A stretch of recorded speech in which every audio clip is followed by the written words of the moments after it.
Welcome back with a smiling face. Links to previous episodes are given in the video description, so don't forget to like, subscribe and share the video. Whispers of Betrayal. Episode 4. Macy stirred. Her body was warm, enclosed in his strong arms. Julius breathed against her shoulder. Her muddled mind slowly pieced the night together, causing her face to warm at the memory of her inhibition. God! He even licked her there. He had never done that before. His love-making had always been tender and considerate, but not, what should she even call it? She had no words for the things he had done to her. What are you thinking about? Julius groggily stirred. Macy stiffened. She wasn't certain when he woke and she didn't know how she could face him after last night. Macy, he kissed her neck. Baby? Did you not enjoy it? I did. Very much.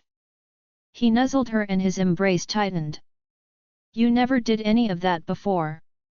For 6 years I've fantasized about everything I would do to you once I found you again, he whispered. You have. If you let me, I'll take care of you all day and all night. Just tell me what you want. I'll make all your wishes come true. Macy bit her lip. How long had she waited for those words? How many nights had she longed for his warmth, his touch? It had been so hard in the beginning with her pregnancy hormones running rampant. There were nights she couldn't sleep at all. At those times Vicky was a lifesaver. They stayed up eating Rocky Road and watching her favorite movie on repeat while she confessed her heartache. She was not only a shoulder to cry on but a confidant. Vicky alone knew Macy's whole story, growing up and falling in love with Julius, enduring her one-sided loveless marriage and finally leaving. Not only did Vicky listen, but she became her #1 supporter and cheerleader. Vicky seemed to always know when Macy needed a night in and when she needed to get out and feel normal rather than wallow in self-pity. She never insisted Macy move on, rather she said Macy needed to let her heart grieve and heal in its own time. Macy remembered coming home after a failed blind date to find Vicky awake and ready to hear the details while the kids slept. She cried her eyes out that night, complaining how much it hurt to think Julius had moved on while she was trapped loving him. Most people told her to just forget him, but Vicky had different advice. Plaisir d'amour ne dure qu'un un moment. Chagrin d'amour dure toute la vie. One, if you love him, love him. There is nothing wrong with that. But what if I always love him? What if I never get over him? Sweetheart, I am French. To me unrequited love is as natural as breathing. Your heart will heal when it is ready and will open itself to new love, and if it doesn't, maybe it is trying to tell you something. Le cura ses raisons que la raison ne connaît pas. Too, was this what her heart had been trying to tell her? Julius hadn't moved on as she thought he did. He had been trying to find her all this time, hoping to bring their family back together. Could it be that somehow her heart knew that? Was this why she never could let him go? Macy. Julius stirred, pulled her closer as he propped himself on his elbow and turned her so she lay on her back looking at him. He was surprised to see tears seeping from her eyes. Shh, don't cry. Did I say something wrong? Macy shook her head, unable to formulate the words she wanted to say. Instead she mumbled, just hold me, please. His embrace tightened, pulling her into his chest as he kissed her forehead and whispered, as you wish. Macy relaxed in his arms. You remembered my favorite movie? Of course I did. I remember everything about you. She didn't know how long she lay there, but eventually she realized they had to get up for the kids soon. When she decided to move, she found she couldn't. It seemed every part of her protested, making it difficult to breathe. What's wrong? Julius sensed her discomfort. I can't move. Everything's just so sore. Julius chuckled, kissing her. I'm sorry. I was too eager last night. It's not funny. The kids will be up soon. What time is it? 6. Relax. We have time. Time to what? I can't move. Don't worry. I'll fix it. He chuckled before sliding out of bed. Stay here, I'll be right back. Stay here, she snorted. Like I have a choice. His laughter echoed back to her as he entered the master bath. Macy tried to sit but everything protested and brought tears to her eyes. A few moments later she heard him running a bath. Soaking in warm water did sound good, but how was she supposed to get to the tub? Okay, beautiful. Let's go, Julius said as he returned. She looked at him but quickly looked away, realizing he was very much naked. Her face reddened as she covered it with her hands. What's wrong? Julius asked, leaning over her. Don't you think you should put something on? She mumbled. Julius burst out laughing before gently prying her hands from her face to kiss her nose, saying, considering where my mouth was last night, I think seeing little Junior is the least of your worries. Macy stifled a shriek and her face grew even redder. Thanks a lot. I'd almost forgotten that. Julius chuckled, scooping her into his arms and carrying her bridal style. Don't worry about it, after all we both belong to you, beautiful. We'll do it all again tonight. Macy continued to hide her face, unable to meet his gaze as memories of their passionate night returned to her mind. There weren't words for her level of embarrassment. Still laughing, Julius carried her into the bathroom and carefully settled her in the warm water of the jacuzzi tub. Macy gasped and sighed as the water enveloped her. It did feel good. A moment later Julius joined her, pulling her into his arms so she rested against his chest.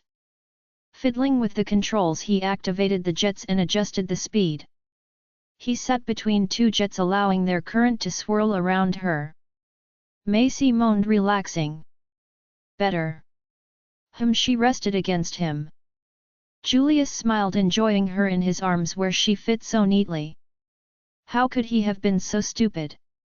If his younger self were in front of him now, he would kick him. After a few minutes he grabbed a bath scrub and gently washed her, kissing her shoulder. Julius. Yes, beautiful. Did you mean what you said? About what? About taking care of me. Yes. Julius kissed her temple. Every word. She sighed. How is that supposed to work? What do you mean? Well, the kids and I have to go back to Paris. They have school. I have commitments, and so do you. She felt him tense the moment she mentioned leaving, but he slowly relaxed again. Finally he answered, that's not a problem. I'll go with you. You can't just quite work. I haven't taken a vacation day in almost 10 years. I'd say I'm overdue, Julius replied. Besides, Dad's wanted to break into the European market for a while. Someone needs to be there to make it happen. So, you'd really just leave everything behind? Move to a new country where you don't know anyone? His embrace tightened and he kissed her again. All I need is you and the kids. Nothing else matters. Julius. Macy shifted to look at him. He smiled at her conflicted expression, saying, just say the word. Whether we live here or in Paris or split our time between both, it doesn't matter to me as long as we are together. She wanted to say something but she didn't know how. Instead she stayed silent, cuddling against him. He held her, content to have her in his arms, for now. Eventually she knew he would want an answer, but she didn't know what kind she would give him. Mr. Dallaire. We've been expecting you, the owner of the tailor shop greeted. Julius nodded as he held the door for Macy and the kids. Though he was not one to reserve a whole store like his father, Julius did prefer to alert shop owners when he planned to visit. It was the best way to ensure prompt service, especially if he was in a rush. He was no stranger to this store as the owner knew him for years. Reagan was in his mid-50s. His hair was thinning and he had put on some weight since his prime, but he was the consummate professional, welcoming more than a few of New York's elite through his doors, particularly the Delaires. Julius had always been a loyal customer and Reagan extended the red carpet treatment whenever he arrived, but this was the first time he came shopping with a woman, let alone kids in tow.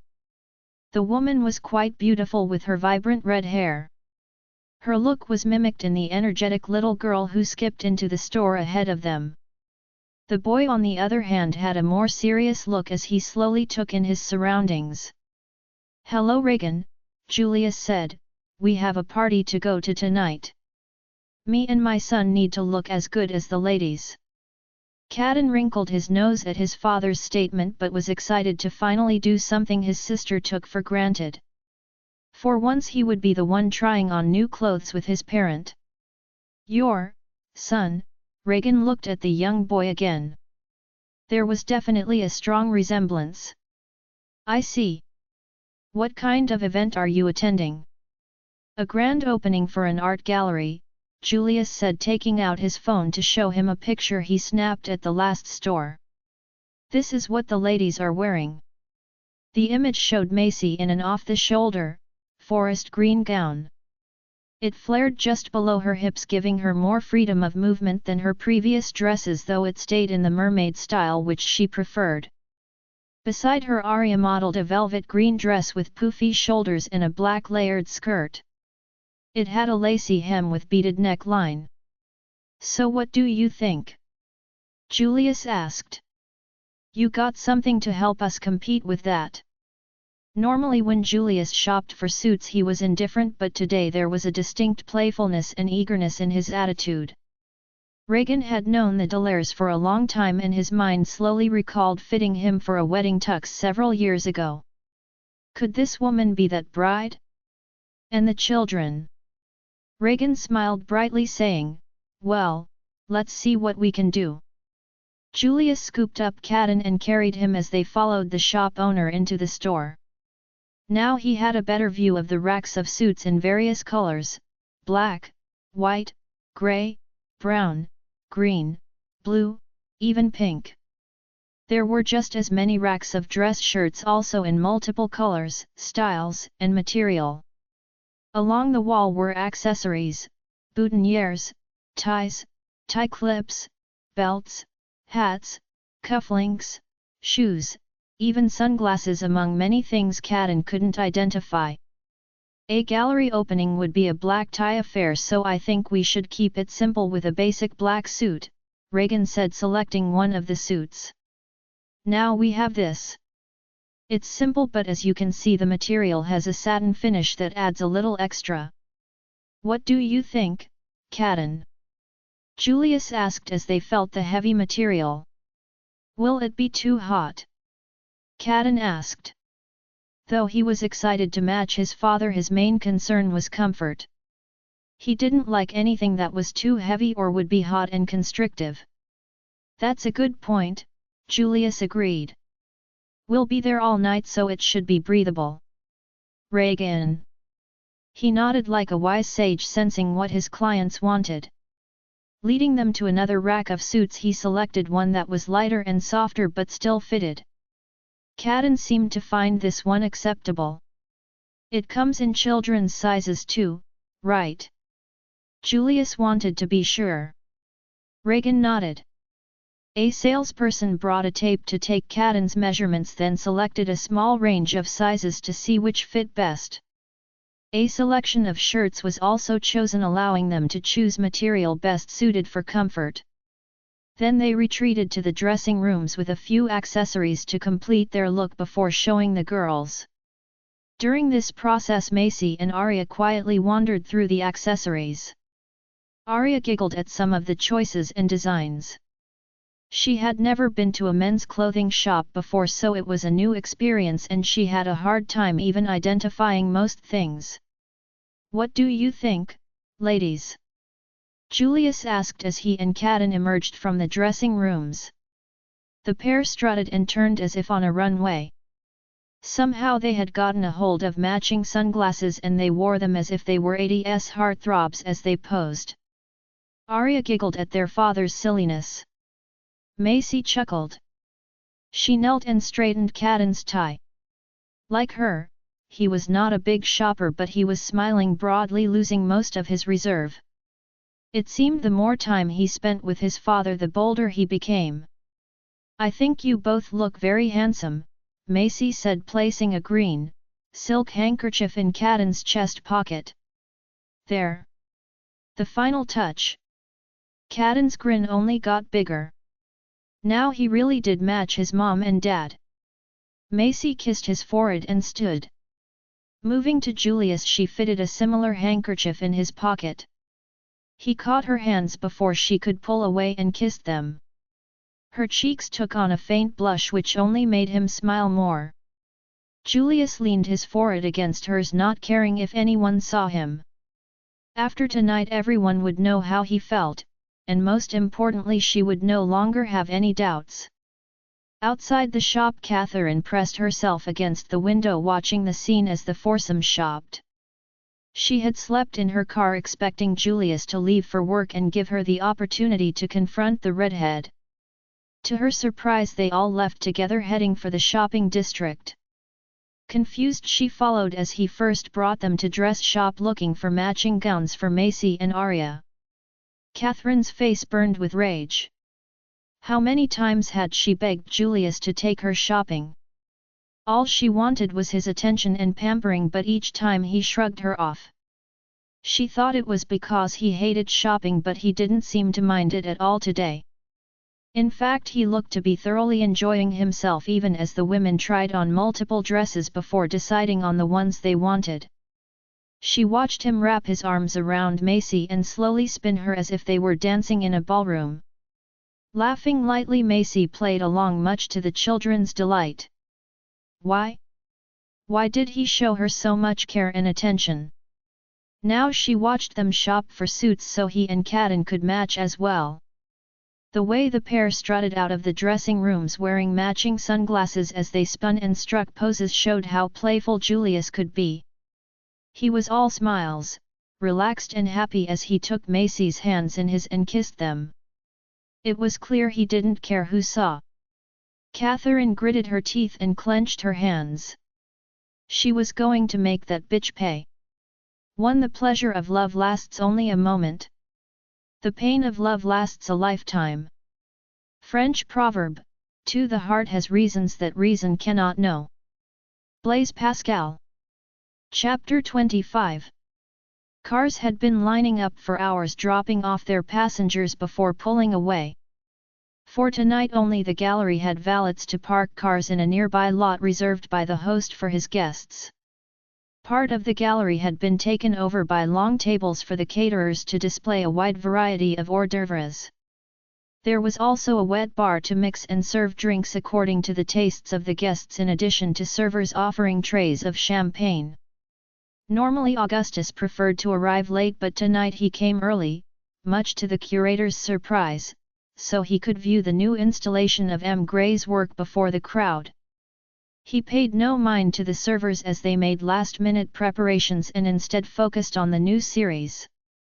Entitled A New Perspective, the series was more playful than previous ones. All 10 were in full color and each featured a different insect, from a praying mantis to a jumping spider to a honeybee to a dragonfly.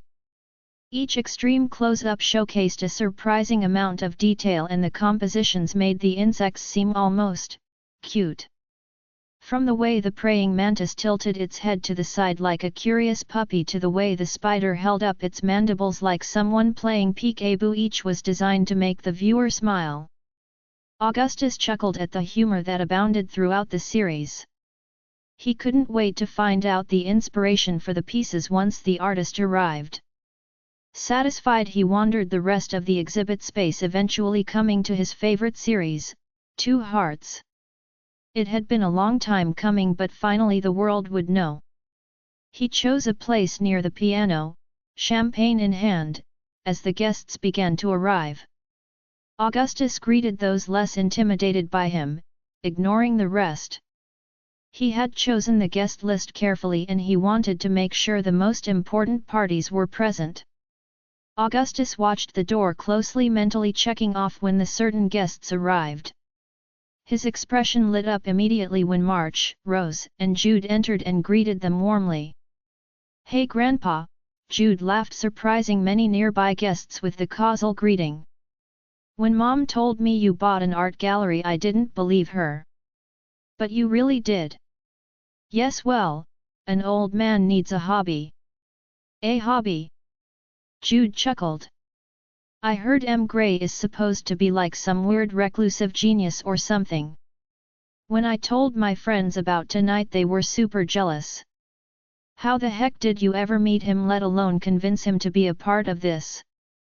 "I suppose you'll find out tonight," Augustus winked. "Why do I get the feeling you are up to something?" March asked, eyeing his father suspiciously.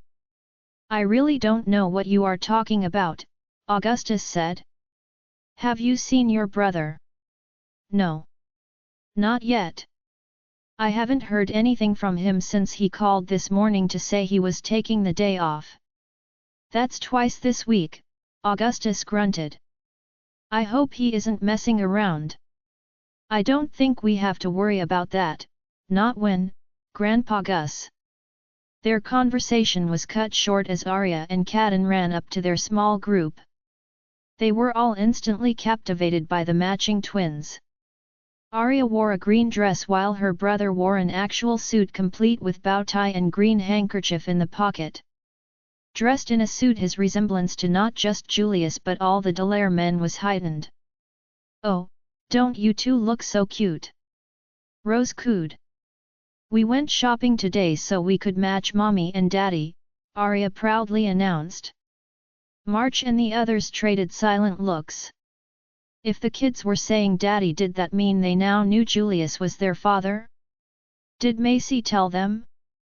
Did it mean she and Julius were on good terms? Did this mean? "And where are your Mommy and Daddy?" Augustus asked. "Over there." They followed Arya's gesture to see Julius handing Macy a glass of champagne from a passing server. His arm slid around her waist as he leaned close, whispering something to her before kissing her temple. Macy's cheeks turned pink at his boldness. Rose clapped her hand over her mouth to keep from squealing. She was not only excited to see them getting along but also because for once Julius looked genuinely happy and at ease. The depressing cloud normally hanging over him had completely dissipated. As always, Macy was beautiful. Her dress was green with a satin finish. Unlike the other dresses she had worn, it was off the shoulder, leaving her neck exposed and allowing her to display a diamond necklace with a large, oval-cut emerald for its centerpiece. As always, her hair was pinned up. "Mommy! Daddy!" Arya called. "We found Grandpa." They turned toward her voice and made their way through the crowd that was now fully aware the entire Delaire family was in attendance. Their attention focused on the gorgeous redhead on Julius's arm and their 5-year-old copies. Many followed the gossip columns, and now seeing all four together, there was little doubt in their minds they were in fact a family even before Arya's announcement. "You should have told us there was a dress code," March joked. "Then we all could have matched." Macy chuckled, looking down at the excited Arya and Kaden. Their enjoyment at being surrounded by family was palpable. It made her worry about what would happen when they eventually returned to Paris. Would it be hard for the twins to adjust to not having their family members so close? Would they even want to leave? "Macy, I love your necklace," Rose said. "Where'd you get it?" Macy gave Julius an annoyed glance before saying, "I don't know. He won't tell me. He also won't tell me how much it cost." Julius merely shrugged. "If I did, you'd insist on returning it, and that's not going to happen." "He's impossible," Macy sighed, rolling her eyes at her sister-in-law. "All Delaire men are." Rose chuckled. "And they have the love language of a crow, they just love giving sparkly gifts." Well, Dad, Julius cleared his throat, you have all of us here. Are you going to explain why an art gallery of all things? I don't think so, at least, not just yet. The night is still young. All I will say is enjoy the evening, keep an open mind, Augustus smiled enigmatically. And be prepared for a few surprises. The Dallaire brothers shared confused looks and Rose rolled her eyes while Jude barely contained his laughter. When Augustus was being mischievous, it often led to situations like this. None of them knew what this setup was meant to deliver, but it would definitely be a surprise. So intent on keeping an eye on their patriarch, none noticed the pensive look that crossed Macy's face. Her lips pressed together as she considered information that only she knew. Catherine climbed out of the taxi, straightening her dress before sauntering toward the gallery entrance. She had not entered it since first failing to secure her desired photographer. Security at the door stopped her, demanding her invitation. Aside from the Dallaire's, personnel allowed no one in without one. No amount of huffing or whining or threats swayed them. Frustrated, she finally reached into her purse and flashed the invitation. Its arrival had come as a surprise. Augustus Dallaire had never invited her to any event before. To receive one now gave her the first glimmer of hope he might be warming up to her as Julius's attention waned. With the Dallaire patriarch's help, she could still turn her situation around. Once she married Julius, nothing would stand in her way. Security let her pass and she entered the now crowded gallery. She snagged a fluted glass from a server, slowly making her way through the crowd looking for the one person she came to see. Her gaze finally fell on Julius as he mingled with other guests instead of hiding in a corner with his drink like usual. At his side and in his arms was the now familiar redhead. She was at ease chatting to the man in front of them. Despite her humble origins and complete lack of experience, she didn't seem at all intimidated while Julius gently caressed her hip, listening as she talked, hanging off her every word. Catherine slowly made her way closer. So you're saying Picasso was not a nice person? A man a few years younger than Julius said. He was just as impeccably dressed and more than capable of standing on equal footing with a Dallaire. Well, I'm sure he'd get along quite well with a good portion of Congress and a number of executives, Macy said, earning laughter not only from Julius but the man in front of her. But yes, personally, I find him disgusting. So what of Van Gogh? He's actually a very tragic figure, Macy said. He suffered from depression and psychotic episodes. He died penniless and his genius was never recognized in his lifetime. It's hard to believe he was a financial failure when his artwork sells for millions now, but he was. It's even more tragic when you think about how his innovations actually ushered in the modern era even before Picasso. So safe to say you like Van Gogh? Oh yes. He deserves so much more recognition. Although I may be biased. He does remind me of my father. Your father? My dad was a veteran and he suffered severe PTSD, so Van Gogh's struggles do remind me a lot of him. I'm sorry to hear that, but your father must be very proud to have a daughter as beautiful and intelligent as you. Thank you. I'll keep in mind what you said about Picasso and Van Gogh. I never knew art could be so fascinating. Of course. Have a good night, Mr. Prescott, Macy said.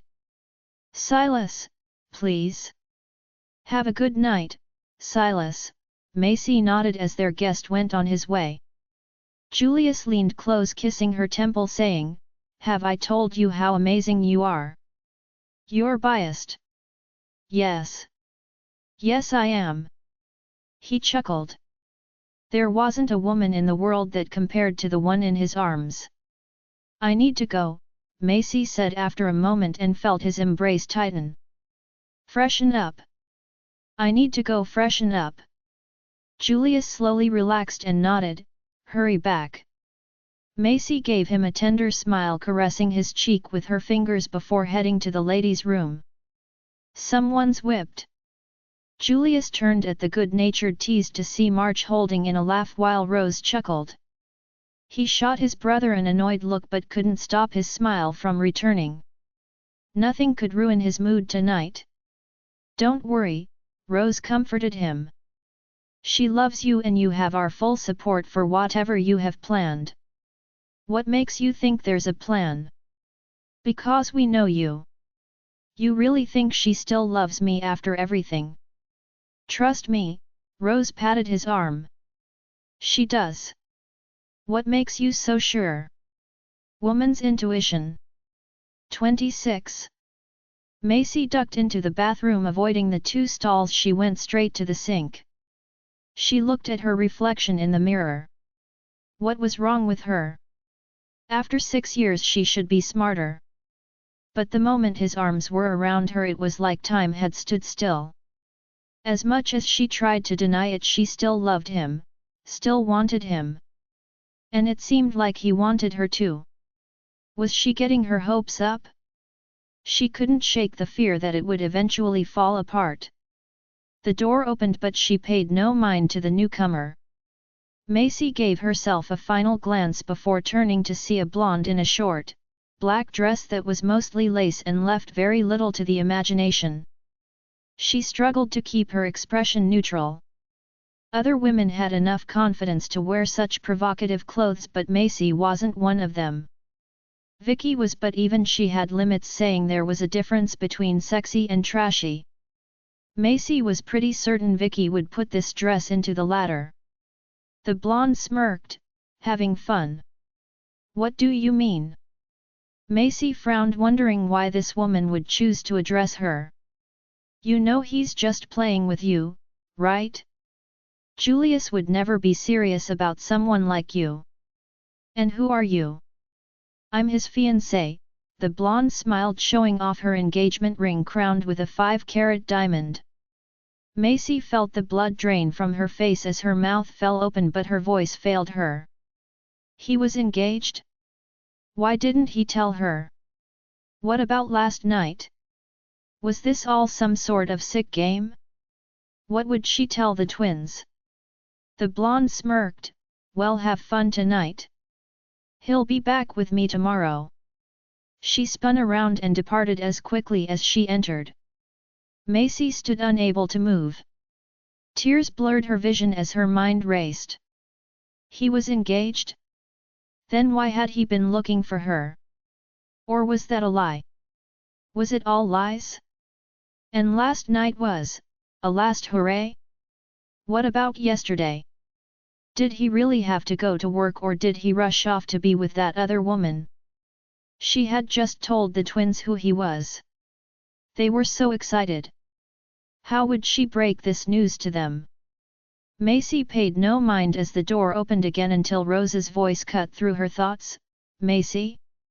Are you all right? Shaking her head, she turned away. She didn't want to see anyone right now, not when she didn't know who she could trust. Did Rose know he was engaged? Were they all in on this? Macy! Just leave me, sweetie, look at me. Rose grasped her shoulders despite Macy trying to brush her off. Macy, look at me. Macy finally met her sister-in-law's gaze. Nothing happened between them, Rose said. What? When you left, Julius lost it, and every year he didn't find you just made him spiral deeper, Rose explained. 2 years ago he got drunk, really drunk. I've never seen him like that. In fact, March is pretty sure it wasn't just alcohol that made him like that. You think he was drugged? Rose grimaced and gave a small nod, though it wasn't as if they had proof. She sighed and continued, that woman came up to him when he was like that and, well, he didn't have much control, which is why March intervened. He took him home to sober up before he did anything he regretted. Macy bit her lip. Was that really the whole story? We thought that was the end of it until she showed up a couple days later with an engagement ring we're pretty sure she bought herself, claiming to be his fiancée. Macy's brow furrowed. She bought herself a ring and declared they were engaged? Who does that? She's been hanging off of Julius ever since. He hasn't said anything because with her around other women leave him alone, but he has no feelings for her and no intention of marrying her. And that is the truth. The truth? March and Julius will tell you the same thing. In fact, Julius has been getting pretty fed up with her for a while. We all have been. He already barred her from entering the Dallaire offices. So, he doesn't love her. No, and he's not going to marry her. God no. Macy took in an uneasy breath. Rose's words didn't feel like lies. She looked too sincere. Was that really the truth? Rose grabbed paper towels and wetted them under the sink before gently cleaning Macy's face and smoothing away her tears. Macy's mind was still muddled. She didn't want to believe Julius would lie to her. He has always been honest with her. And Rose would never lie. It wasn't in her nature. I promise you, Rose said, everything I said is the truth. Julius loves you. He always has, even if he was too stupid to realize it before.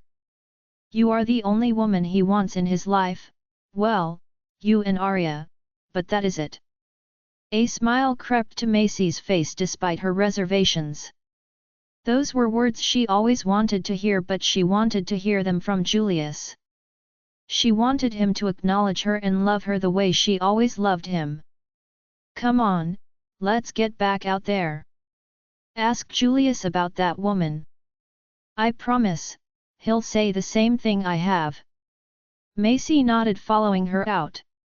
Rose led the way back to the waiting brothers where she had left them after she spotted Catherine coming out of the bathroom. The other woman had such a distasteful smirk it gave Rose a bad feeling. She was glad she followed her intuition and found Macy. Rose couldn't believe how spiteful that woman could be to try to ruin Julius and Macy's happiness. We're back, Rose announced. March immediately took her into his arms and pecked a kiss on her cheek, asking, "What took you so long?" "Oh, we had a little issue." "Macy? What's wrong? What happened?" Julius demanded the moment he saw her expression and red eyes. It was clear she had been crying. He pulled her close, ignoring her sudden stiffness at his touch to hold her close. "Macy, tell me what happened." "Catherine," Rose answered as Macy hesitated. "What?" Julius looked at the grim expression of his sister-in-law before guessing what happened. "Dear God! Macy, look at me, beautiful." She hesitantly met his gaze. "Everything that woman told you was a lie," he declared. His gaze was steady with no hint of hesitation or confusion. He stroked her cheeks with his thumbs. "And you never slept with her? No, you never proposed? No, and you aren't going to marry her?" "God, no." A small smile turned up the corners of her mouth as her insecurities faded, though they were not completely erased. She finally relaxed and leaned into his embrace. Julius held her close. Guilt racked him. He shouldn't have put up with Catherine for so long. He should have sent her packing from the very beginning. He wouldn't make that mistake again. "Don't worry, you never have to see her again. I'll make sure of it right now." "No, it's fine," Macy shook her head. "Just stay." Julius kissed her forehead with a smile, "As you wish." 27. Catherine was still riding high as she snagged another flute of champagne. Now she just had to wait for the fireworks to start. Soon that woman would burst out and make a big scene before running away. Then Catherine could swoop in to comfort a devastated Julius. Finally everything would be back on track. With all the press gathered tonight, it was guaranteed they would end up on the front page of the gossip columns just in time for their wedding announcement. As she wandered through the crowd waiting for the show to start, a small group caught her eye. A trio of visitors, 2 men and a woman, stood in front of a photograph of an ant cleaning its antennae, discussing the new series quite seriously, considering the subject matter. "Don't you think this a huge departure for M. Gray?"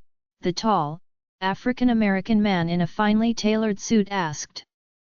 "Well, Gray has always been inspired by nature," another man with an accent Catherine couldn't place said. The second man was average height, blonde, with a wiry frame. Like his companion, he also wore a black suit, contrasting the woman in a silver gown nicely. It wasn't immediately clear how well the trio knew each other, but they maintained their little conclave, sipping champagne and enjoying the atmosphere. "I know, but this series. I mean, full color and insects? Most people find them creepy and wouldn't want to be this close," the black man argued. "True, but that may be the point," the other man said. "This series is entitled A New Perspective, so it's probably meant to challenge our preconceptions." The woman with them chuckled as the pair argued back and forth. Her long, raven black hair was straight and unadorned, flipped over one shoulder. She wore a regal, silver gown with a plunging V-neckline with only thin straps over her shoulders. It was backless, though she had a gauzy shawl that looped through her elbows. Rolling her eyes, she suddenly declared in a bold voice punctuated with a French accent, "If you want to know the reason, all we have to do is ask." Catherine suddenly realized why the woman looked so familiar. She rushed forward, clutching her arm and saying, "Oh my God! You're Victoria Laurent! I saw your latest collection and absolutely fell in love with one of your dresses. I would love for you to design my wedding dress." Victoria stared at the strange woman who suddenly accosted her. She had been surprised when the invitation for M. Gray's latest show arrived, coupled with the grand opening of a new gallery devoted to Gray's art. It was an unexpected move, but Victoria never missed a new exhibit and rearranged her schedule to make it possible to attend. The last thing she expected was to be recognized, as she never attended an event in America before. Frankly, she found Americans overbearing and self-absorbed, and the blonde in front of her was the perfect example. Tonight was meant to be a black tie affair, and the blonde was practically wearing lingerie. Not only that, but she had barged into a private conversation she and Paul were having with a new acquaintance they had met on arrival. Now she was practically demanding Victoria make her a one-of-a-kind wedding gown. Was she serious? Paul raised an eyebrow at the shameless tramp gripping Victoria's hand like a long-lost friend. He had known Victoria since college and he never saw the blonde before, so it was safe to say Victoria didn't know this woman either. "I'm sorry, who are you?" Victoria finally asked. "I'm Catherine Trent. My wedding is in 6 months, and if I had a one-of-a-kind dress by you, I know I'd make the front page." "Right. Well, I don't take special orders. I'm afraid I'm much too busy." Catherine's enthusiastic expression faded. "Oh, but you have to. I came here to ask M. Gray to be my photographer. It's the perfect opportunity for both of you." "For both of us to, what?" Victoria asked, somewhat amused by her assumptions. "To get your names out there. I am a trendsetter after all. If you already know their names, I think it's safe to say they are both already out there," Paul snorted. "Franklin, is this how American women usually are?" Their tall acquaintance shrugged. Unfortunately, there was plenty of her type in the world, especially in New York high society, which tended to be entitled and overprivileged. "I wasn't talking to you," Catherine glared at the men. "This is a private conversation." "Well, you're starting to attract a crowd," Paul noted. "And I think Victoria already answered your question." "Tant Vicky!" excited shrieks interrupted as Arya and Caden ran up to them. "Mes chéris!" Victoria exclaimed as the twins clamored around her. They jumped up and down, unable to control their excitement, seeing their mother's best friend, their godmother and adopted aunt. Aside from their family, they hadn't seen any familiar faces until now. "Look at you!" Victoria declared. "Kaden, you are such a handsome young man in that suit." Kaden blushed at the compliment but grinned, clearly pleased. "And Arya, you are so lovely. Where's your mother? I've been looking for her." "She's over there." Arya pointed to where Macy stood alongside their father talking to their aunt and uncle and other family members. "You want to say hi?" "Yes, of course." "Alon's why?" The twins giggled, seizing her hand not occupied with a champagne flute, and hurried her over to the small group of their family members. The others had no choice but to follow. They were still several steps away when Arya eagerly announced, "Mommy! Look who we found!" Macy turned and immediately smiled. "Vicky!" "Macy!" Vicky echoed, coming up to her and kissing both cheeks in greeting. Macy mimicked the familiar gesture. "I didn't think you'd make it. Ma Belle, when have I ever missed any of your shows?" Macy chuckled. From the very beginning, Vicky was her loudest cheerleader and never missed a show featuring her work. Likewise, Macy attended fashion shows whenever Vicky launched a new line. Still, coming all the way to America was no simple feat.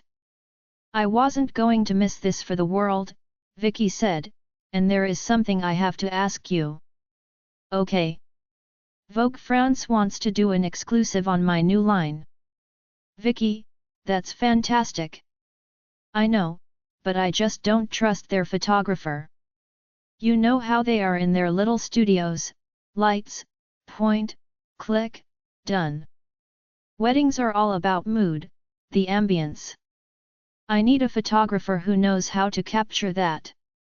I know the great M. Gray doesn't do commissions, but I'll beg if you want me to." "Vicky! That will not be necessary," Macy laughed. "We have seen each other naked, you were there holding my hand when I had the twins. Do you really think you can ask me anything I will say no to?" "Yes, I don't do commissions, but a favor for a friend is completely different. Of course I'll be your photographer, just tell me when and where. I'll tell Dylan to keep my schedule open." "Merci. Merci beaucoup." Victoria breathed a sigh of relief.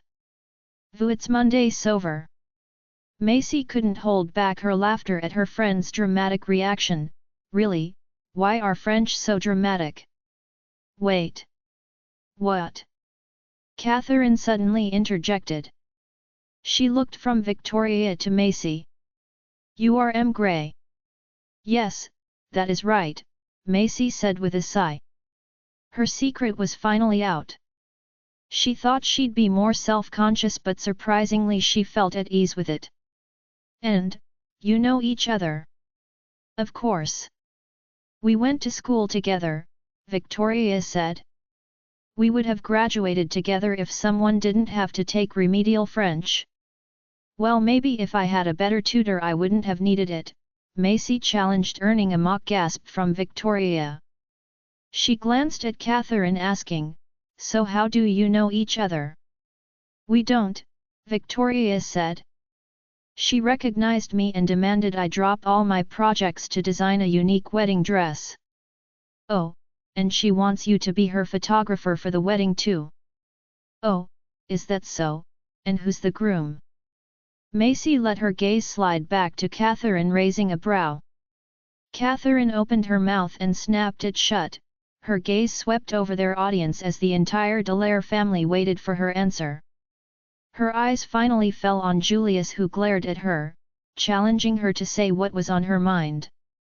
Catherine's attention flitted to Macy's waist, where his hand still possessively rested. It seemed her plan to drive them apart hadn't worked after all.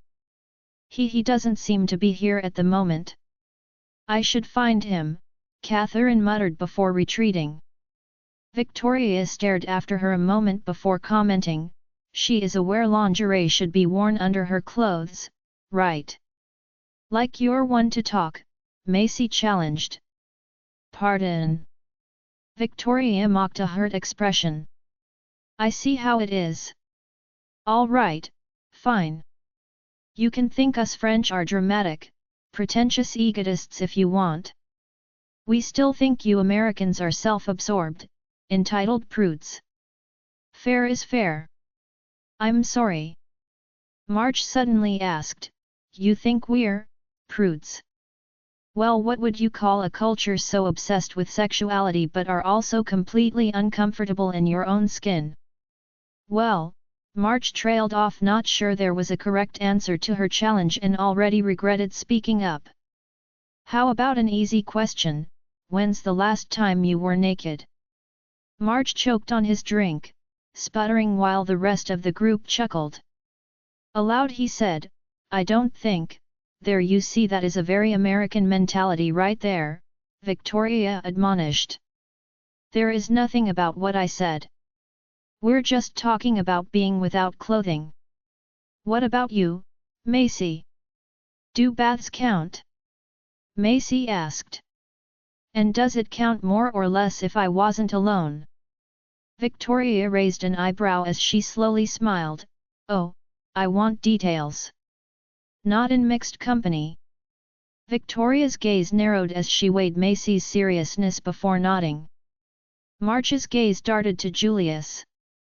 Though his brother maintained a neutral expression, a pink tinge warmed his cheeks. March's gaze widened in surprise. Julius hadn't taken a bath since he was 5. That was very interesting development. A cough interrupted further discussion and Macy's attention shifted. She gasped, oh my God! Paul! I'm so sorry. I didn't see you. Let me introduce you, Mommy. I want to do it. Arya said. Okay, you do it then. This is our Aunt Vicky and Uncle Paul. They went to school with Mommy. Arya explained. And this is our family. This is Uncle March and Aunt Rose and our cousin Jude. And you already know Grandpa Gus. Victoria. Augustus. The pair traded neutral greetings. It was clear they were familiar with each other, though it was difficult to ascertain whether they were friendly or hostile. At the very least there was mutual respect. And this is our daddy. Arya said proudly as she and Catelyn clutched him possessively. A moment of surprise flashed across Victoria's expression before her gaze narrowed to study him. His resemblance to the children and Augustus were not lost on her, and she carefully gauged the proximity he maintained with Macy as well as where he kept his hand on her waist. So, you're Julius, she said after a moment. You know me? Of course. There are no secrets between Miller's Amos. Victoria smiled teasingly. And I'm sure Macy remembers the first advice I gave her. You do remember, yes? Monterey moi un kia fate un error etjevu en montrire un kia besoin de und xim chance. Mais en il we donne jamma un troisième chance. Macy chuckled, show me a man who has made a mistake and I'll show you one who needs a second chance. But never give them a third. Victoria nodded sagely, looking at Julius with an appraising look. Macy cleared her throat as the conversation stalled. Victoria is a designer. She designs the most stunning wedding gowns you'll ever see. Paul is a sculptor. He specializes in, I guess you would call it, environmental sculpture.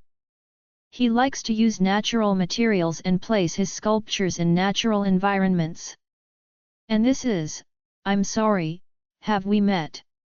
Macy turned her attention to the tall African American who joined their circle alongside her friends. He smiled apologetically, shaking his head saying, no.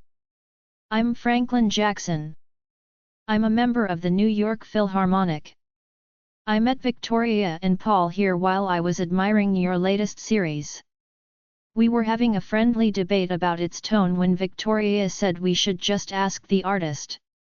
I had no idea they actually knew you. Are you really the M. Gray? Guilty as charged, Macy shook his hand. It's nice to meet you. Just call me Macy, please. Very nice to meet you, Macy, Franklin smiled. He had been surprised when he received an invitation to the gallery's opening. Though he always made a point of supporting the arts, the grand opening was an exclusive event and not many invitations had been sent out. Several of his friends were jealous when they heard his luck and offered to buy the ticket from him. Franklin wasn't certain why he had received the invitation but refused all offers to take it off his hands. He had long admired M. Gray's work, but he never thought he'd get the opportunity to speak to the artist who was known for being difficult to meet. He certainly wasn't prepared for her to be a gorgeous and friendly redhead. "Can I ask you a question about your latest series?" "Of course. Fire away." "Well, I know you work in color and in black and white and a lot of your work features natural settings, but this latest series," Franklin looked at the large vibrant pieces each featuring a different insect. "It does seem to be a departure from your usual style. Is there meaning behind that?" Macy chuckled. "Well, on the surface it does seem to be a departure, I suppose. I wish I could say I had some lofty metaphysical idea, but I really don't go for that. The truth is I was inspired by my children. Kids come into the world like blank slates and everything for them is new and magical. I wanted to capture that sense of wonder. Make us see the world like kids do, like we used to. You'll have to tell me how I did. After all, what the artist does is only half of what art is." 28. "I think you did very well," Franklin said. "It's very playful. It brings me back to when I used to crawl around my grandmother's garden just exploring." "Good. I'm glad." Macy smiled, pleased that her intention at least captured a few. She wasn't expecting the new series to be hugely popular given its subject matter, but she hoped it drew a few in like Franklin. Paul cleared his throat. "Now that the debate is settled, let's see about refills." "Yeah, sure, I'll buy the next round," Franklin joked as the pair excused themselves and headed to the complimentary bar. "You're still not off the hook," Victoria said, giving Macy a mischievous grin. "Right, well at least let's enjoy the night without drama, okay?" "Fine. But I'm in town for 3 days and we will be getting together for coffee somewhere for some girl talk. You, me, and Rose here, and you're not getting out of it because we have 4 guaranteed babysitters. We'll make a day of it, go to the spa, maybe do some shopping. This isn't going to be like that time in Cyprus, is it? What was wrong with that? I thought you enjoyed yourself." "I wasn't expecting to have to strip to my underwear and sit in a pool while fish nibbled on me. First of all, bathing suits, not underwear. Second, they nibbled the dead skin, which is exfoliating. And third, if I told you in advance what we were going to do, you wouldn't have done it. Besides, even you have to admit it was better than the spa in Tebow." "Oh God!" Macy shook her head. "What's that spa known for?" Rose asked, intrigued by Macy's adventures in Europe. "Very special mud," Victoria said, "very good for the skin. Which you have to strip naked to soak in," Macy added. "Darling, it's all part of the experience," Victoria said. "What good is life if you don't savor it?" Macy rolled her eyes, but she had to admit Victoria had a point, and hadn't she just given Jude with similar advice a few days ago? Macy might have stayed in her apartment in Paris forever if Victoria hadn't intervened. Victoria certainly knew how to make life interesting. "Next time we'll take Rose with us," Victoria continued. "You like saunas, don't you?" "I have been in one," Rose nodded, fascinated by the woman in front of her. "I know an excellent one in Finland. We'll go together." "So is that what you do?" March asked. "Just hang out with other women, naked. Women and men. There is nothing wrong that. Like I told you before, it's natural. You think you were born in that suit? Victoria raised an eyebrow. It's your body. Why not celebrate it a little? So, Victoria, Jude suddenly spoke up. Have you ever been to a beach? Oh yes. There's a really nice one at Cap Diegd. I took Macy there. We had a great time. Macy's face suddenly reddened and she shook her head at the memories of the village where nudists didn't just lounge on the beach. At that Julius raised an eyebrow watching her. She ignored his stare and silent inquiries. He hadn't minded the talk of spas or saunas as they were enclosed areas and private, but a beach was different. And it wasn't just women who could be found there. Aren't men so adorable when they are jealous? Victoria joked, earning Julius's glare. You know, I could tell you exactly how that trip went, but I don't think I will. Best to leave it to your imagination. Arya, did you show your aunt what we saw earlier? Macy asked, hoping to change the subject. Oh. Auntie, did you see the huge bowl of cocktail shrimp? Arya excitedly clapped. Shellfish was Victoria's favorite food. Really? No. I didn't. We'll show you. Arya excitedly pulled her brother along. This way. Oh. Wait for us. Victoria grabbed Macy's arm, dragging her after the twins. While she couldn't get all her answers tonight, she was definitely going to get some of them. She paused, transferring her glass to her other hand before reaching out for Rose. Are you coming, dear?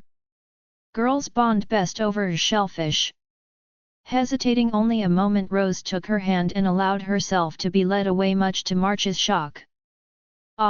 Wait, oh, don't worry, Victoria laughed. We'll just be over there. I'm sure your boys can handle yourselves for a few minutes. Macy and Rose couldn't contain their giggles as they allowed themselves to be led away, leaving the men to themselves. Julius was still burning with curiosity about the beach as he watched them go. March turned his attention to their father. Okay, so who was that? Victoria Laron, Augustus readily replied. A famous wedding fashion designer. And she went to the same college as Macy? March asked. Yes.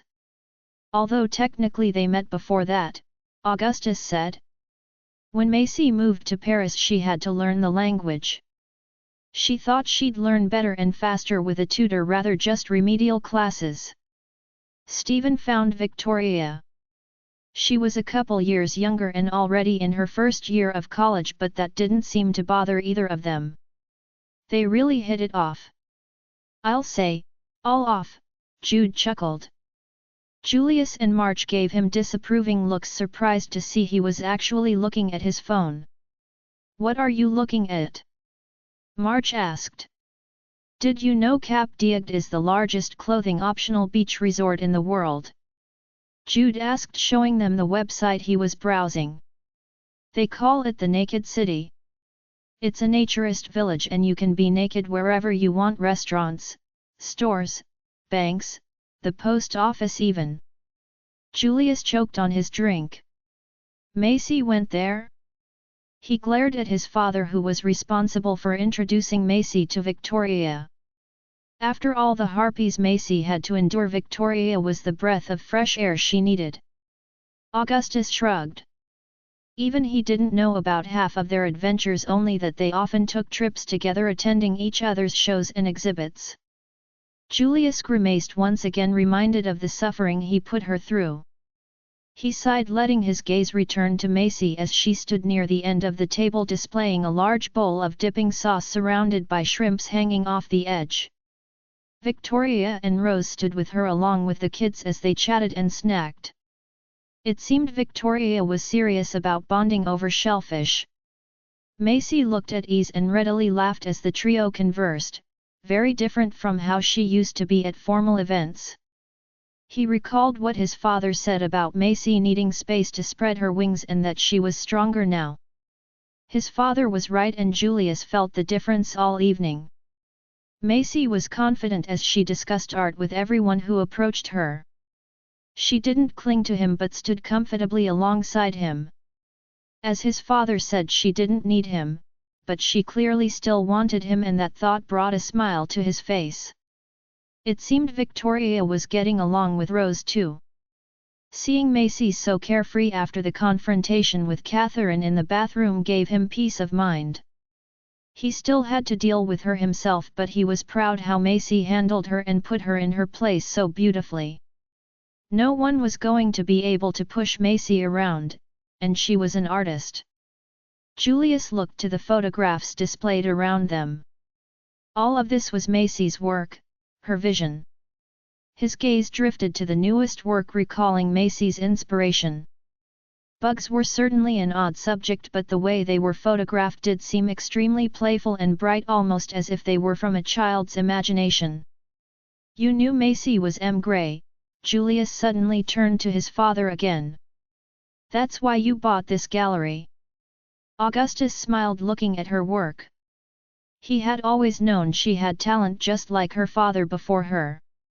Carl's relationship with art was complicated. In basic training, Augustus was singled out as one with natural leadership skills, made sergeant, placed in charge of a 12-man squad which included Carl. During their time in the Vietnam jungle, he never sketched or did anything that hinted at his dormant talent. The only time he mentioned any creative endeavors was when he told Augustus his grandmother taught him to play piano, but then Augustus never expected his men to share personal details with their leader. Barely a month into their tour, they found themselves caught in a deadly ambush. They were in a kill box, surrounded on all sides. Augustus still had trouble remembering that night. What he did remember was waking up miles away with Carl standing guard as they waited for their evac chopper. There were only 3 other survivors from their squad, and the story they told was hard to believe.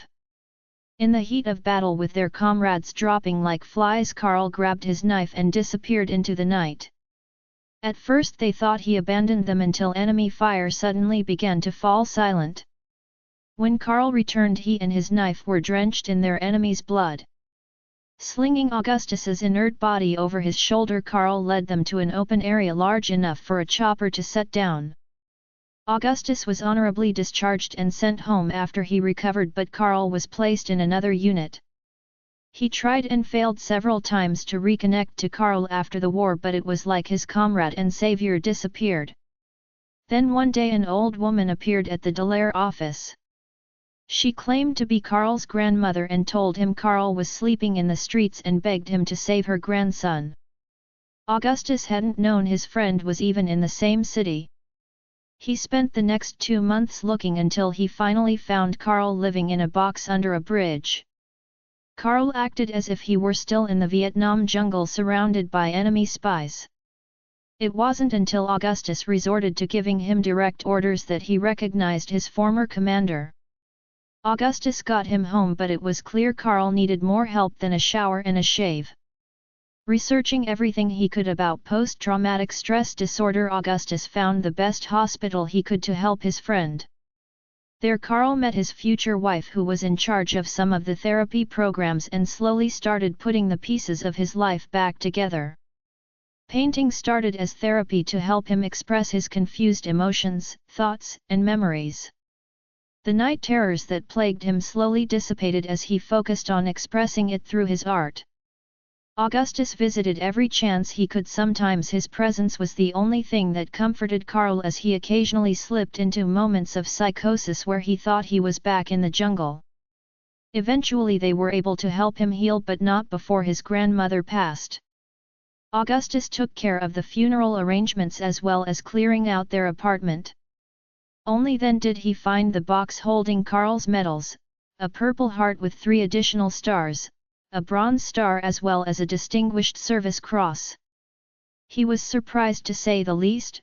However, no amount of inquiries to the military released the records of when and how the commendations were awarded, and Carl either couldn't or refused to recall. Carl was far more interested in the future than the past. Eventually he was discharged and he married, but his life didn't really begin until Macy was born. Holding his little girl, Carl broke down into tears, and from then on she was his motivation to live. His art, once only therapy, became a way of celebrating the valor, honor and integrity of the American soldier. Though his techniques and themes were praised, he never enjoyed true commercial success. Augustus offered to help many times, citing his connections, but his friend refused handouts. Still, he did what he could, even buying the majority of Carl's paintings to help the family get by. Through it all, Macy was the bright spot in Carl's life and the reason he got out of bed to try again every day. Augustus would be forever indebted to her for saving his friend. This gallery was as much a tribute to her as it was to her father. Augustus wanted her to have all the recognition and success she deserved, that her father deserved, and quite shamelessly he hoped the gallery would keep her and his grandchildren close. "Dad?" Marge prompted when Augustus remained silent. "Of course I knew," Augustus finally answered. "How could I not?" 29. Paul silently sipped his drink, his mind churning. When Victoria asked him to be her escort for the gallery opening, he wasn't sure what to think. It just seemed so strange. Macy never even hinted at starting her own gallery, let alone debuting in America. She avoided any talk about the States. For her to suddenly hold a grand opening in America was a shock, but he agreed to accompany her nonetheless. When they arrived, he couldn't believe the grandiose presentation celebrating her work. It was clear it was done out of deep respect and genuine love.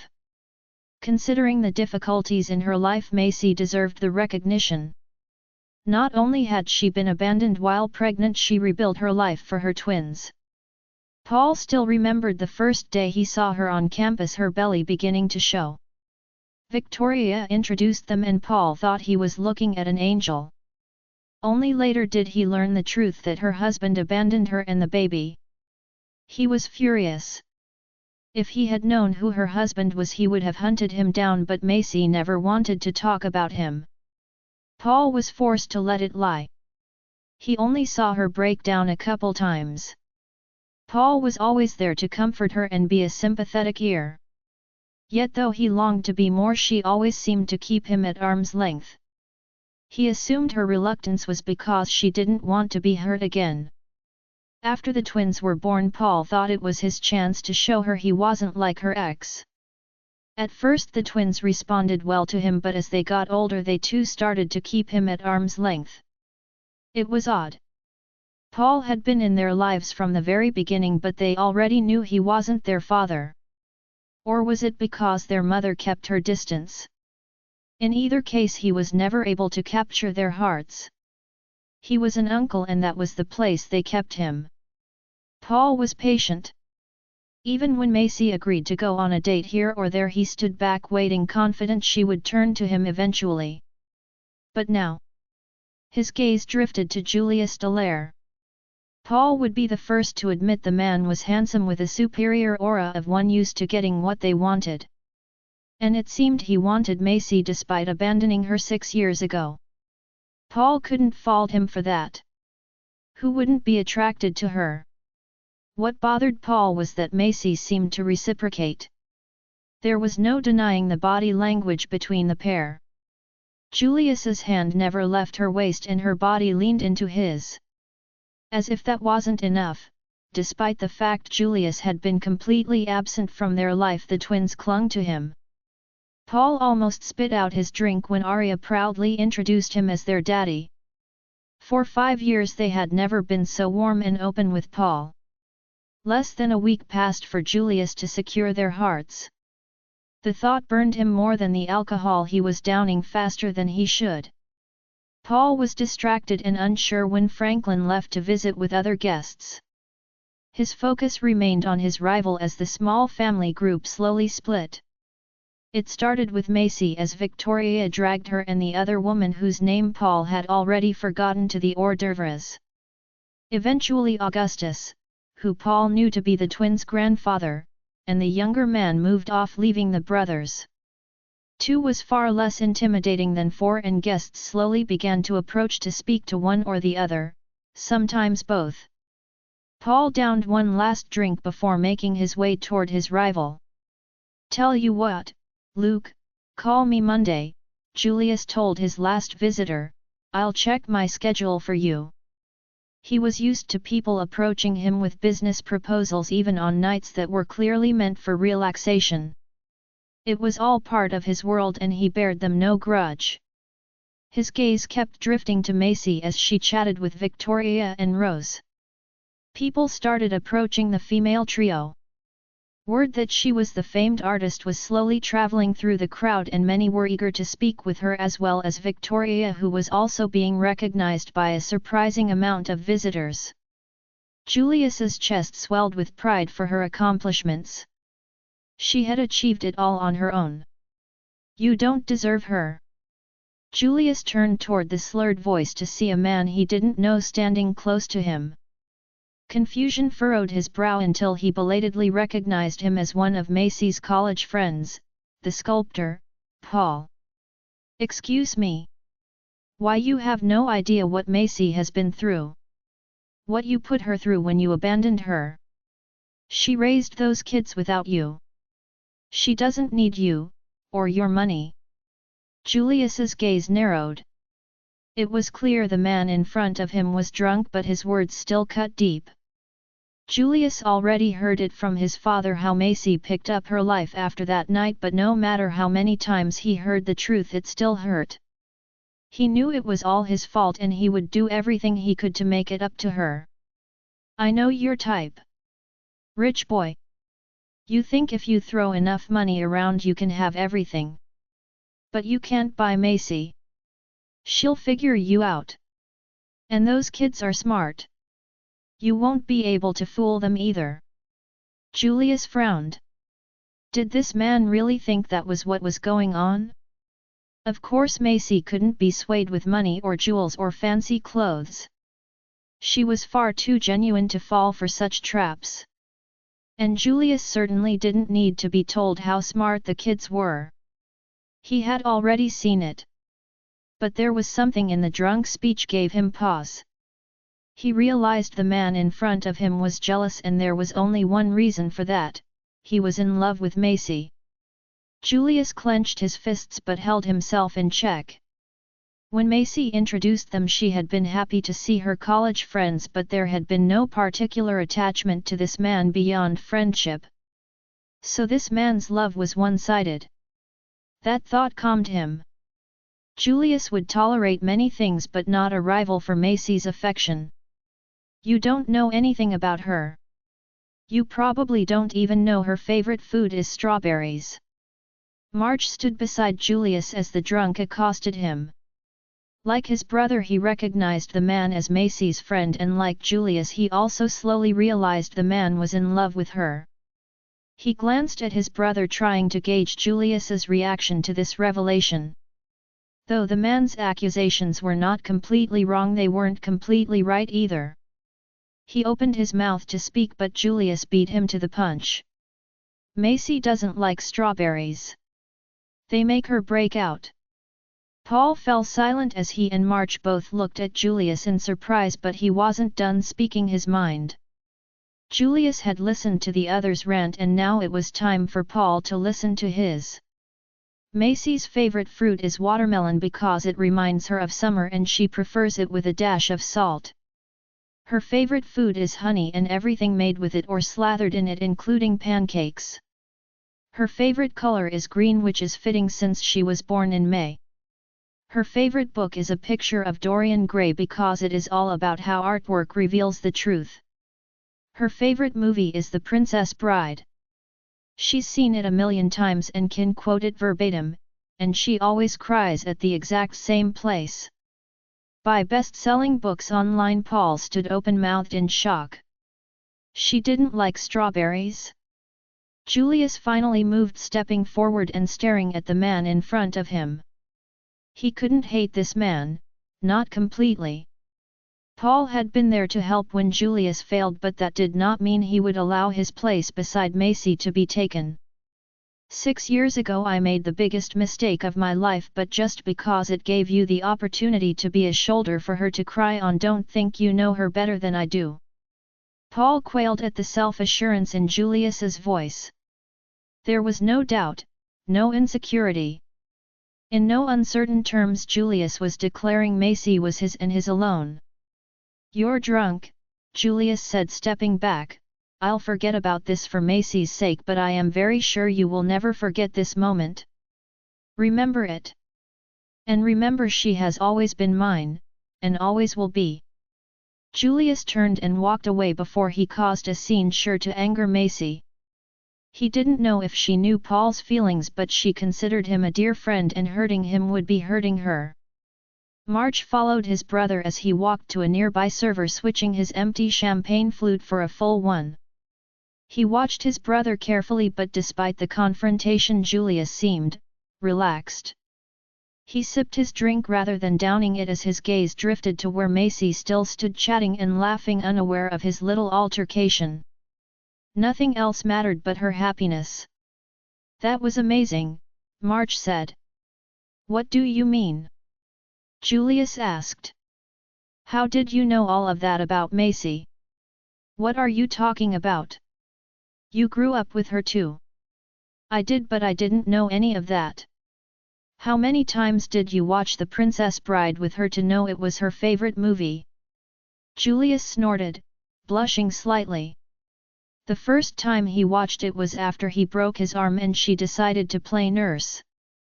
Like any young boy, he had been bored with the premise of a movie claiming to be a romantic comedy, but it was surprisingly entertaining.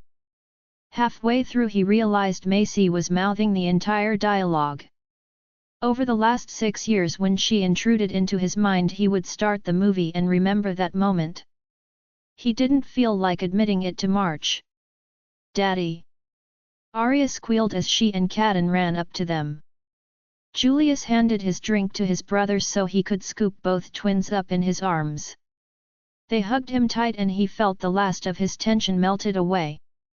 How had he gone so long without the double hugs of his babies? How would he survive without them from now on? "How are my babies?" Julius asked. "We're fine. Are you okay?" Arya asked. "What do you mean?" "Aunt Vicky said you needed a hug," Kaden answered. "Are you not feeling well?" Julius furrowed his brow, glancing toward the raven-haired beauty. She gave him a knowing smile and a wink before turning back to her current visitor. How much did she really know? Had she seen the confrontation that unfolded between him and Paul? "Do you feel better now?" Arya asked. "Yes. Yes, I do. I always feel better with your hugs." They smiled, throwing their arms around him again for extra healing. 30. "See, Auntie. Your favorite," Arya announced. "Two is raison. Magnifique." Victoria laughed as they reached the lavish hors d'oeuvre table. She never saw so much shrimp circling such a large bowl of dipping sauce. Victoria offered shrimp to the little ones and helped herself before looking to Macy, saying, "Okay, spill it." "What? Don't what me, lady? You've been gone for a week and the day after you leave I get a mysterious invitation to this event. So here I am, and one of the first things I see is you in the arms of a very handsome man who just happens to be your ex and father of your children. So, spill it. Rose wants to hear all about it too, don't you? She's just too polite to demand it. So, what do you want me to say?" Macy said. "You think I'm an idiot for getting back together with him, don't you?" "I didn't say that," Victoria shook her head. She hated it when people made assumptions. "Don't you dare put words in my mouth. I know you've been carrying a torch for him all these years. Or have you forgotten all our girl talk?" Macy sighed. Rose watched her waiting. She knew Macy's feelings for Julius couldn't have been shaken so easily.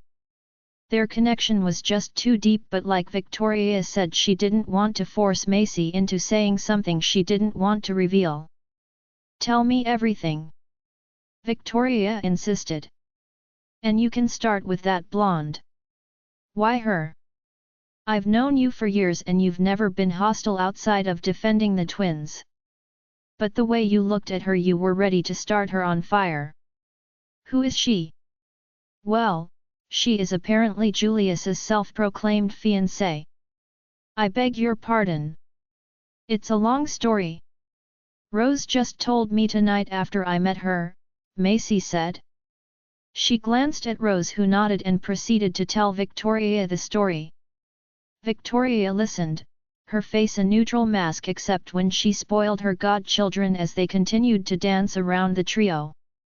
Rose ended with the confrontation in the bathroom and how she had seen Catherine exit with a smug smile. "That woman is not just La Pufias, she is La Chien Fall," Victoria muttered. "And she dared confront you?" Macy shrugged. "Well, that explains a lot. But that does not get you off the hook. Your ex, start." Macy sighed. She had hoped to avoid this conversation at least for the night, but the look in Victoria's gaze was serious. So she started from the beginning with Augustus announcing how he wanted to start a gallery devoted solely to her work. Macy had been on the fence at first, but he had been so passionate about it that in the end she just couldn't say no. He timed the grand opening to coincide with her latest series.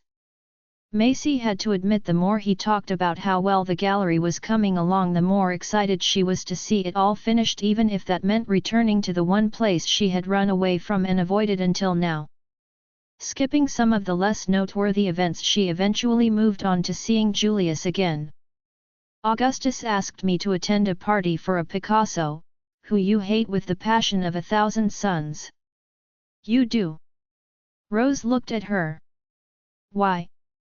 Long story. I'll tell you later," Macy gave her a smile. "Anyway, we were there and I went to the ladies' room to freshen up.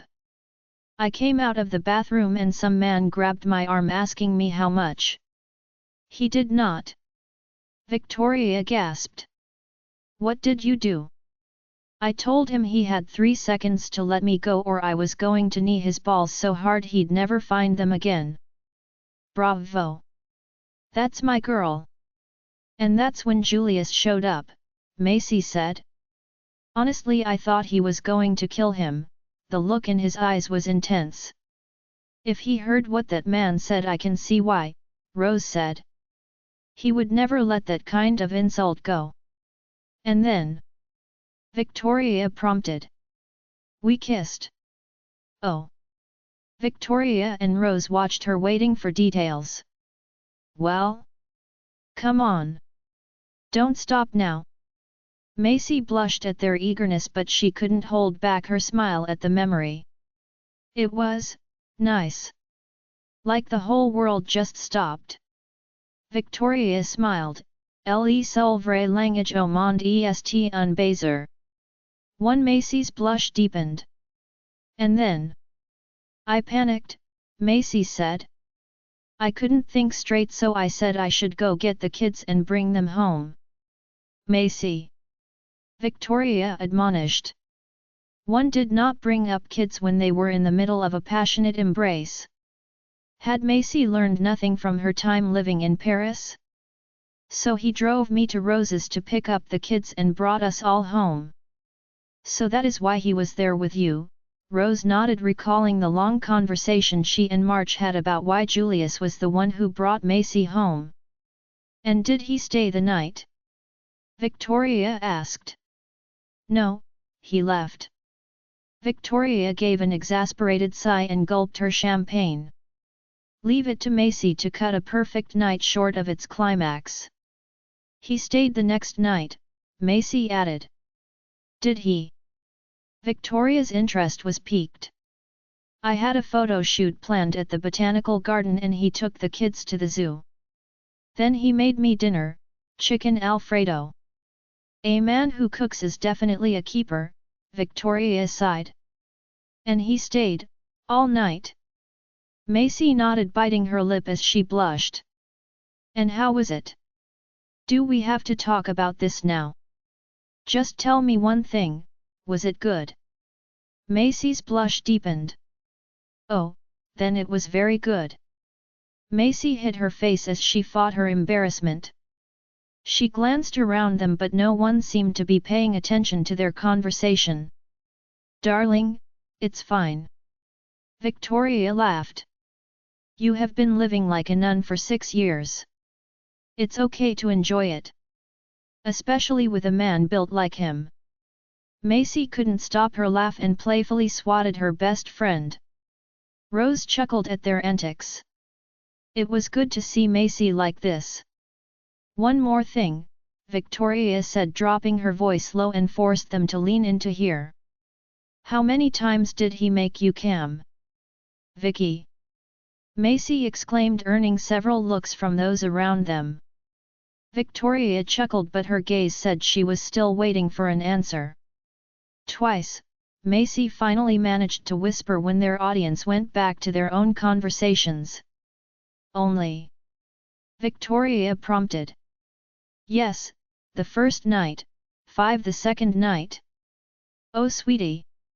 If I could find a man or woman capable of that, I'd never let them go.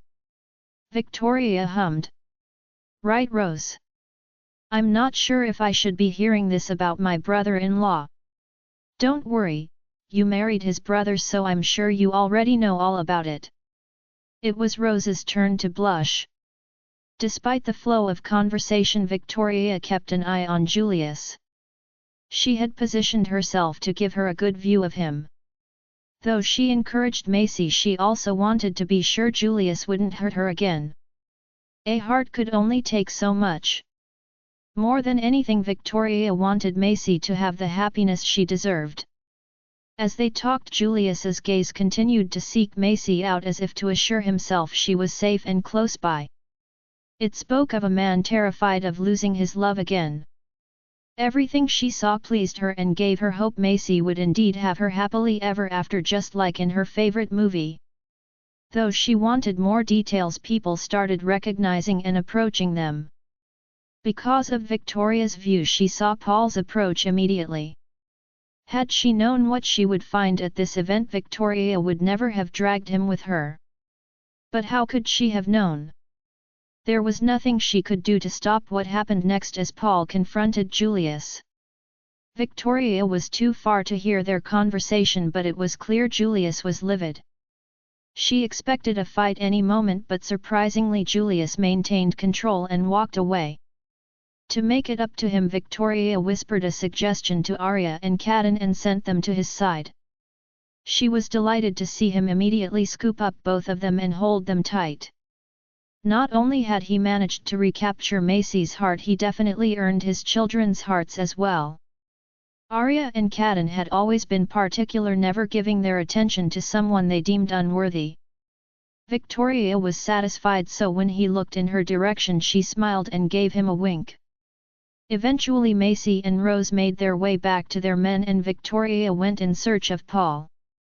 She found him as he exited the bathroom. He stumbled a bit, leaning on the wall. The smell of vomit was apparent and she quickly handed him a mint. Have you embarrassed yourself enough? Victoria asked. Or do you want to go for round 2? Paul scowled. Unbelievable, Victoria sighed. How could you do this on Macy's big night? You saw him with her. I did. And it's obvious he loves her, and she loves him. And the kids adore him. How could she love him after what he did? Macy never stopped loving him, Victoria said. You knew she was still in love with him when you met her. He broke her heart. A woman's love is as deep as the ocean and just as mysterious, Victoria shook her head. Mais si tu es l'amour même, le temps ne peut le délire. To stop talking in proverbs. This is real life. Life and love aren't logical, Victoria admonished. Macy has loved him since they were kids. What? Paul jerked to attention. You didn't know? They grew up together. She's loved him since she was 10. That is not a love that can be undone in a mere 6 years. She spared him a sympathetic look.